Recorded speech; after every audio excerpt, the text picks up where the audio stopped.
If you've ever felt like leadership wasn't built for you because you're not loud, aggressive, or constantly visible, please stay with me for a few minutes. Some of the most impactful leaders I've ever met weren't the ones with the biggest platforms or the loudest voices. They were steady, they were thoughtful, they were deeply rooted. And yet, we rarely talk about that kind of leadership. Today, I want to take a few moments to talk about quiet leadership, what it actually is, why it matters, and how to lead with purpose without burning yourself out trying to perform. Let's start with section 1, the problem with how we define leadership. We live in a culture that rewards volume. It rewards loud opinions, fast decisions, and constant output with visibility at all costs.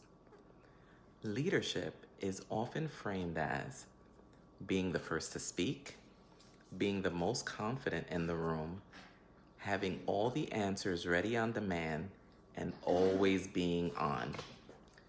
And if that's the definition you've been handed, it makes sense if leadership feels exhausting or like something you were never meant for. Here's the truth that most people don't say out loud. Noise is not the same as influence, and visibility is not the same as impact. Take that in. Section 2, what quiet leadership actually is. Quiet leadership isn't passive, it isn't weak, and it definitely isn't disengaged.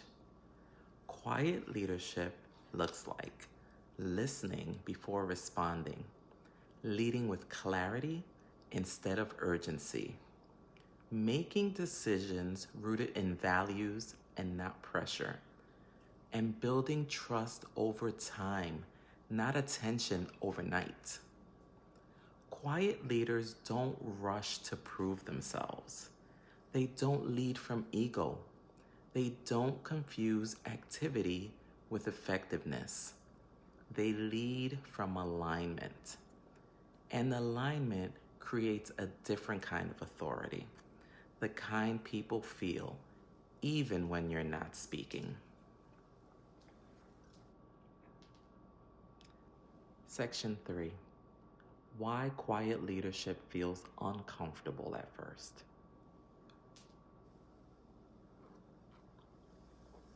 If you're wired for depth, discernment, or reflection, quiet leadership might actually come naturally to you. But it often feels uncomfortable because it doesn't get immediate applause, it doesn't always look impressive from the outside, it requires patience, and it asks you to trust the process. And patience is hard when everything around us says, move faster, do more, be seen. But quiet leadership isn't about speed. It's about stewardship. Stewardship of your people, stewardship of your influence, stewardship of your own energy and calling. Section 4, purpose and quiet leadership. Purpose doesn't usually arrive loud either. Most people don't discover their purpose in a dramatic moment. They discover it in faithful repetition, showing up, doing the work, choosing integrity when no one is watching, and staying rooted when growth feels slow. Quiet leaders understand this. Purpose unfolds as you walk, not before you start. And that's why quiet leadership often lasts longer. It isn't built on hype.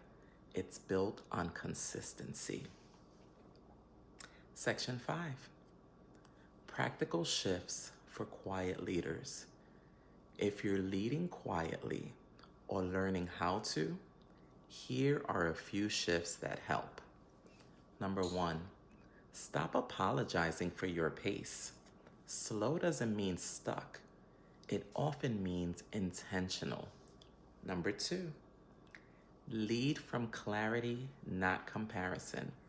You don't need to match someone else's style to be effective. Number 3, measure impact, not visibility. Who is growing because of your leadership? Who feels safe? Who feels seen? Number 4, protect your margins. Quiet leadership requires reflection. If you never pause, you'll lose your discernment. Section 6, a personal note. This is something I had to learn the long way. There were reasons and seasons where I thought I needed to be louder, faster, and more visible to matter. But the more I chased that, the more disconnected I felt from myself, from my faith, and from my purpose. Everything changed when I stopped trying to lead like everyone else and started leading like me. Not perfectly, not loudly, but honestly. That's where my peace returned, and that's where clarity followed.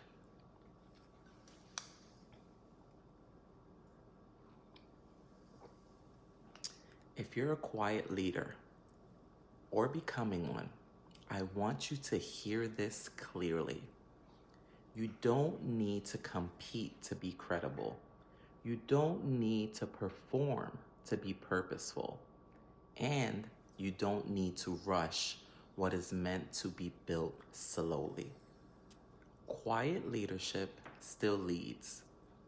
And in a world full of so much noise, it's often exactly what's needed. If this kind of teaching resonates with you, this is the space where I share it. Slow, honest reflections on leadership, purpose, and faith. Please subscribe if you'd like to continue the conversation here. And if you want to go deeper, my books walk through these ideas step by step without pressure or noise. Thank you for spending a few minutes with me. Now go be great.